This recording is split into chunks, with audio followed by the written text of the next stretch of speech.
আমি রিফাত, আজ আমার বিয়ে। আমি আমার বাবার একমাত্র ছেলে। আমার বয়স হচ্ছে 28 বছর। কিন্তু আপনারা শুনে অবাক হতে পারেন যে আজ পর্যন্ত আমি একটা প্রেমও করিনি।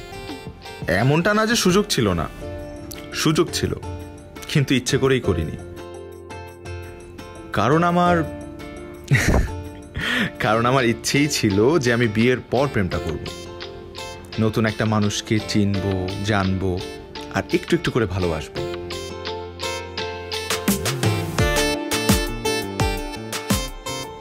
I can say that I'm the most luckiest person in this world right now.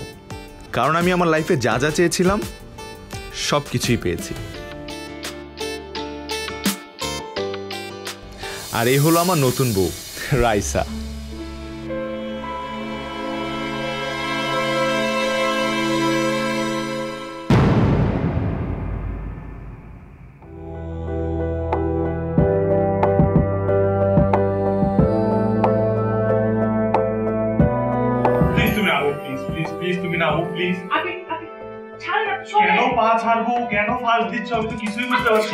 আমার অপরাধ কি? প্লিজ আমাকে বলে দাও, আমি কি করছি?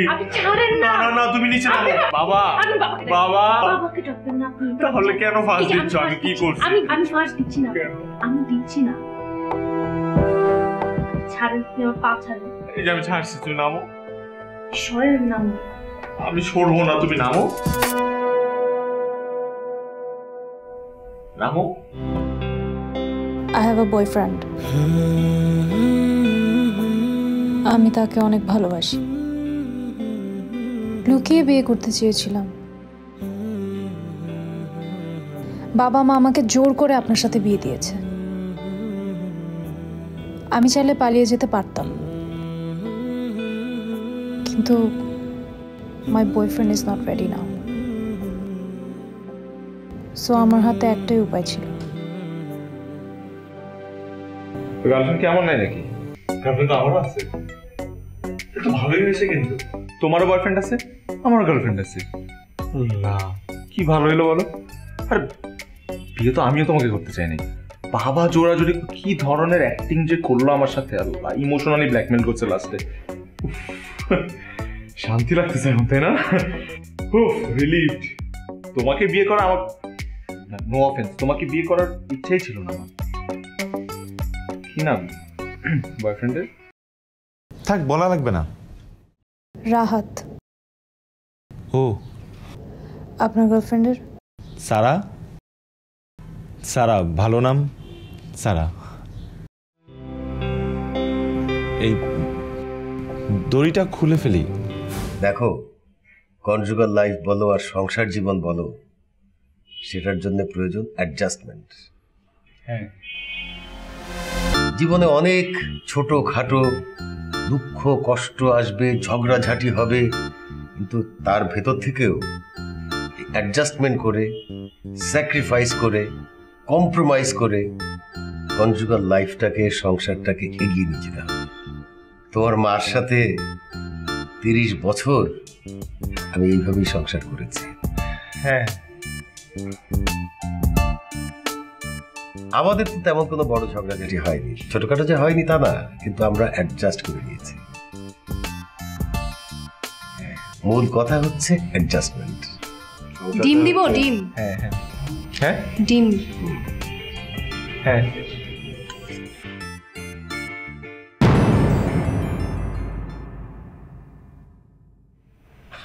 রিফাত, একটু আগে আমি কি বললাম?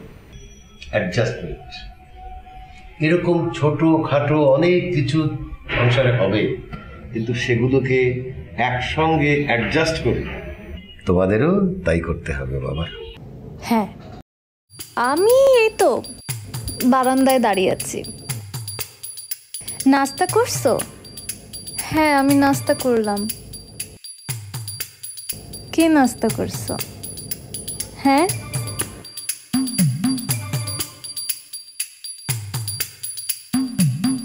হ্যাঁ বাবু। হ্যাঁ হ্যাঁ। নাস্তা করছো? কি দিয়ে করছো নাস্তা? হ্যাঁ তাই, আমি তো ডিম দিয়ে খাইছি। কত মিল আমাদের, দেখছো? সবজি বলা হইলো না, কি করব বলো? সবজি নেওয়ার জন্য একদম পাগল হয়ে যাচ্ছে সে।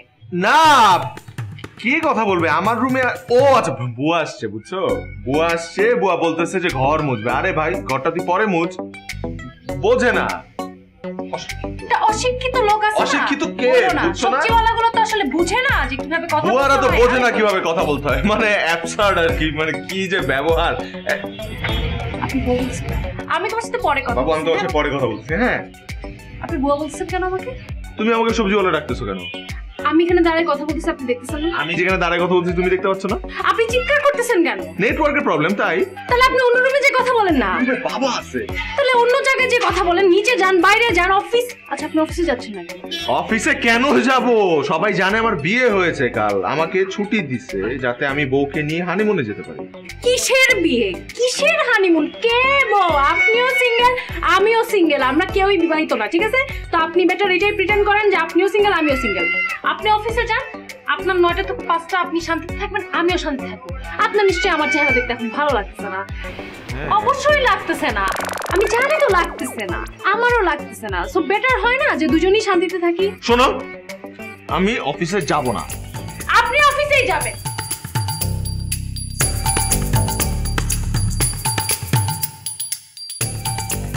আরে বললো না, আজকালকার সবজিওয়ালাগুলো যা করে না।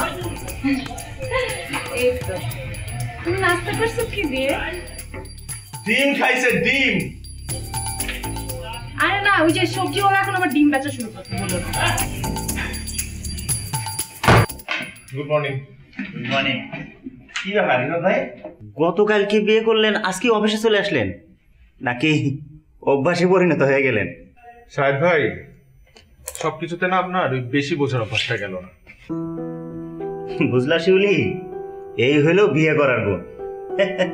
বিয়ে করার পর অফিসে আসলে এই মেজাজটা যে কখন কোরিয়া থেকে রাশিয়া চলে যায় বোঝার উপায় নাই। বাদ দেন তো শাহেদ ভাই, মাত্র রিফাত ভাই আসলেন। রিফাত ভাই, আমরা ভাবিরা তো চা খাবো না?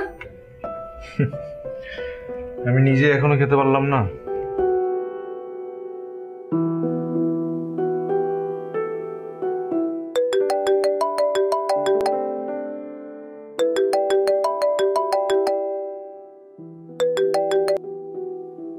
হ্যালো হ্যালো, তুমি আমাকে ফোন দিলে হঠাৎ?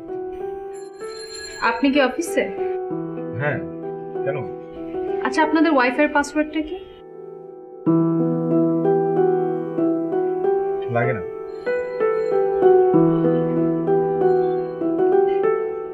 কিন্তু পাসওয়ার্ড তো চাচ্ছে আমার কাছে, আপনি বলছেন পাসওয়ার্ড লাগে না। পাসওয়ার্ড লাগে না? আরে আশ্চর্য, আপনার তো পাসওয়ার্ড লাগবে না, কারণ আপনার তো অলরেডি কানেক্টেড, কিন্তু আমার তো নতুন করে কানেক্ট করার জন্য পাসওয়ার্ড লাগবে। আপনি আমাকে পাসওয়ার্ডটা বলেন না। তোমার কি, তোমার কানে কথা ঢোকে না? আমি বললাম যে পাসওয়ার্ড হচ্ছে লাগে না। আরে পাসওয়ার্ড তো আচ্ছা, মানে LAGENA। that was creative। আসলে আমার বয়ফ্রেন্ডকে ফোন দিব তো, এই জন্য আমি আপনার কাছে। আচ্ছা যাই হোক, আমি আপনাকে এত কথা কেন বলছি, থ্যাংক ইউ। বুঝলা শিউলি, নতুন বিয়ে করে অফিসে আসলে এরকম কল শুধু আসতেই থাকে। আপনিও না শাহেদ ভাই? থাক বাবা, আমি দেখছি।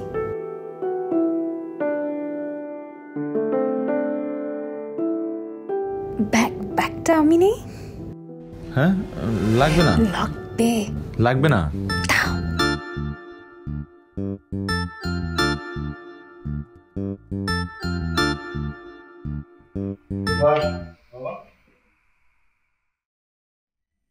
এত দেরি করি কেন? নতুন বউ ঘরে রেখে কেউ এত দেরি করে?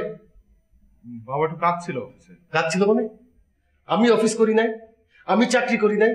তোর মাকে নতুন যখন বিয়ে করলাম তাকে কি এইরকম রেখে আমি দেরি করেছি? কখনো করি নাই। তোর মা যদি জীবিত থাকতো তাকে জিজ্ঞেস করলে জানতে পারতি। তোমাদের সিচুয়েশন আর আমাদের সিচুয়েশন মানে কি? না, কিছু না বাবা। ঠিক আছে, এরপর থেকে লেট করবো না। মনে থাকে যেন, আর কোনোদিন যেন এরকম না হয়। যা বউ ঘরে যা।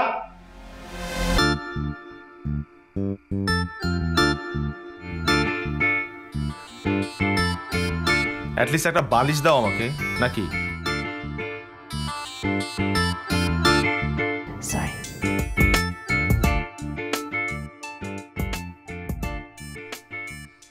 আচ্ছা শোনেন শোনেন, জি? আমার বয়ফ্রেন্ডের সাথে কথা বলবো। ও আচ্ছা। প্রাইভেট ভিডিও কল দিব। হ্যাঁ, আমিও তো আমার গার্লফ্রেন্ডের সাথে কথা বলবো, আমি ভুলেই গিয়েছিলাম। ও তো আমার সাথে কথা না বলে রাতে ঘুমাতেই পারে না। আমিও ফোন দিব ওকে, ওয়ে খুঁজছিলাম। So good night. Good night. জি। ওকে।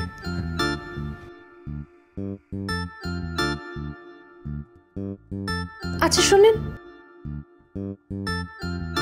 দরজাটা একটু লাগিয়ে দিয়ে যাবেন।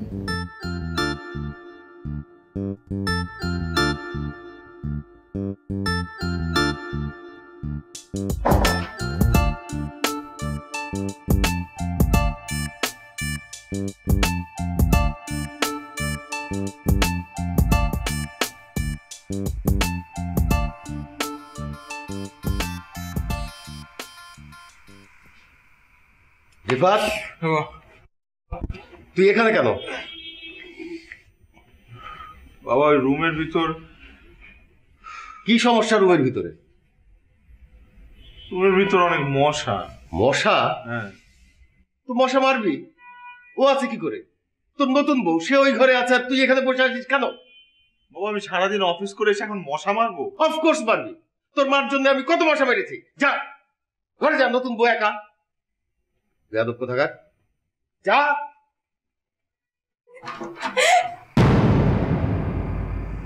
কিছু বলবেন?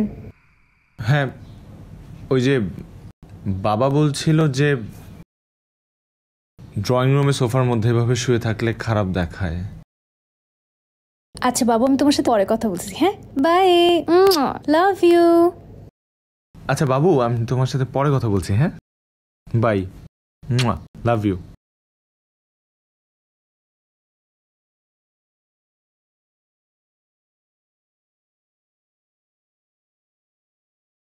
Good night. Good night. এরোফ্লোটে তো ইউরোপিয়ান খাবার দেয়, Siberian duck roast, caviar, salmon ফিশের ক্যাভিয়ার। তোমার মা তো বুঝতে পারেনি, সে তো এটা দেখে মনে করেছে কি বুন্দিয়া। আমি কিছু বলার আগেই মুখে কপ করে দিয়ে দিল।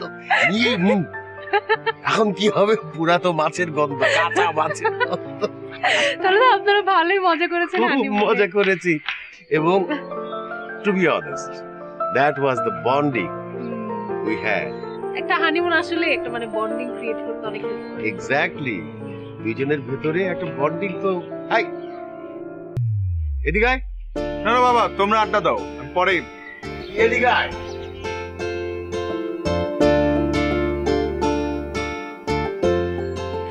একটা বিষয় নিয়ে তোদের সাথে আমি আলাপ করবো না, তোরা নিজেরাই বলবি, আমি ঠিক বুঝতে পারছি না।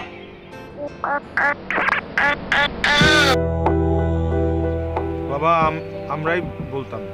আসলে বাবা মানে কিভাবে যে আপনাকে বলবো আমরা বুঝতে পারছি না। আহা, এটা না বোঝার কি আছে?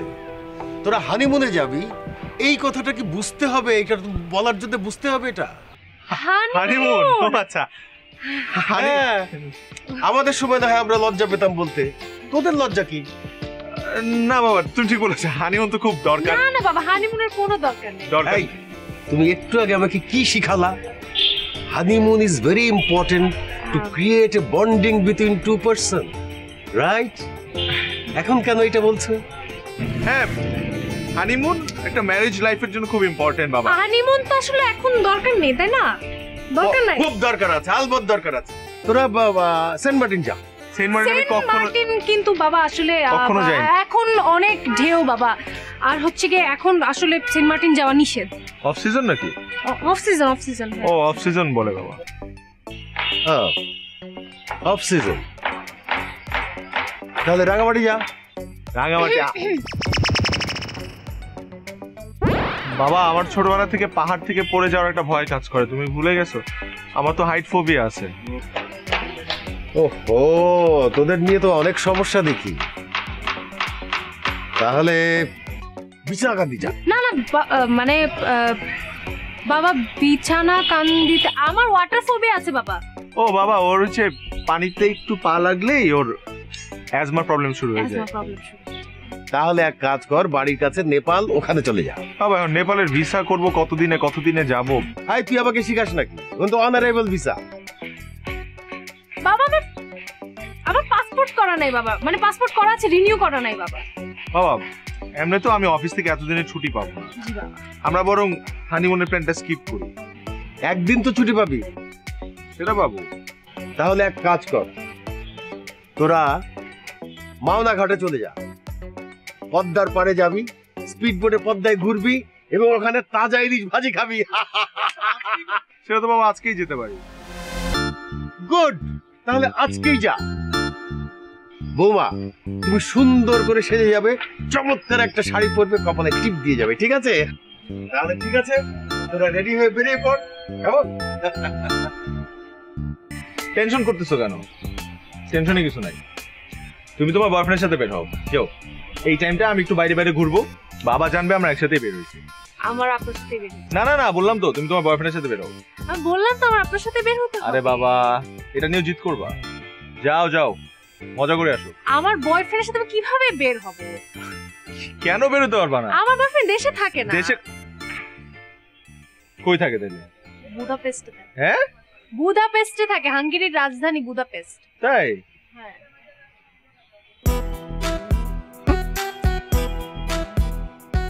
তাহলে তো ব্যাড লাগ, তা আমার সাথেই বের হতে হবে।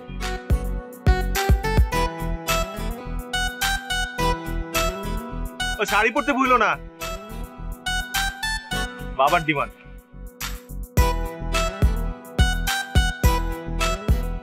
জায়গাটা অনেক সুন্দর। আমি আগে কখনো এরকম জায়গায় আসিনি। কেন, বয়ফ্রেন্ডের সাথে কখনো এখানে ঘুরতে আসেননি? কখনো না? না। হতেই পারে, ইটস কোয়াইট নর্মাল। কিন্তু রিকশায় চড়ে তো প্রেম করেছেন।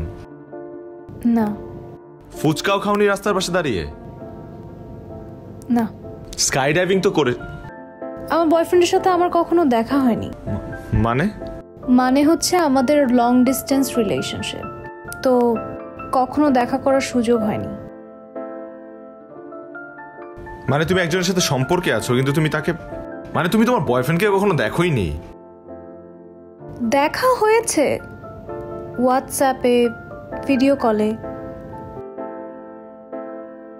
একবার দেশে আসার কথাও ছিল, ভিসা জটিলতার কারণে আর আসতে পারেনি।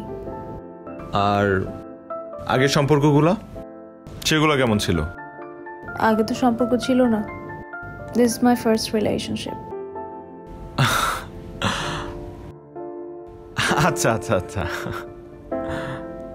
তাহলে তো বলা চলে যে তুমি তোমার লাইফে কখনো প্রেমের স্বাদ পাওনি। প্রেমের স্বাদ আবার কেমন? আপনি কিভাবে জানেন আমার আইসক্রিম পছন্দ? আমি তোমার হাজব্যান্ড না? আমি বাট সিরিয়াসলি, আমার যে আইসক্রিম পছন্দ এটা আমার বয়ফ্রেন্ড ছাড়া আর তো কেউ জানে না। 90% মেয়েদের আইসক্রিম পছন্দ, এবং মেয়েদের মন গলানোর সব থেকে বড় মেডিসিন হচ্ছে আইসক্রিম। আইসক্রিম যত গলবে মন তত গলবে। তাহলে এইভাবে আপনি সারার মন গলিয়েছেন। কোন সারা?